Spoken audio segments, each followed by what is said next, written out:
जो बाहर के वैक्सीन आने की जो बात है, वो हर वैक्सीन का अपने अपने यूनिक कंडीशंस के साथ या पैराडाइम के साथ आते हैं। स्पुतनिक एक अलग तरह से आ रहा है, बाहर से भी इंपोर्ट हो रहा है और यहाँ बनाने का भी पूरा एफर्ट चला हुआ है।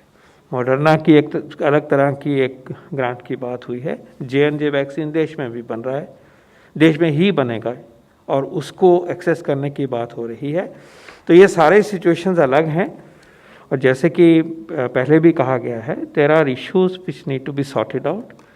When you want to access these vaccines, there are certain conditions, clauses, certain MOU has to be agreed upon, and that takes time, and this is being pursued. आपने देखा है कि वैक्सीन का Uptake and implementation is consistently rising. No dose available to this nation is being put in a slow track. उसको जल्दी से जल्दी इस्तेमाल किया जाता है।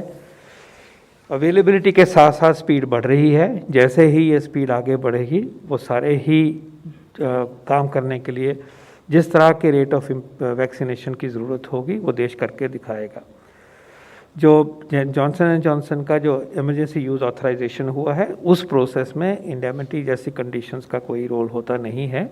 वो अलग प्रोसेस है। जब हम उसको एक्वायर करना चाह रहे हैं, प्रोक्योर करना चाहते हैं, तो इन चीज़ों की बात होती है और उसमें दोनों तरफ से किसी मिडल पॉइंट पे आके एग्री करना होता है। दोस प्रोसेसेस आर ऑन।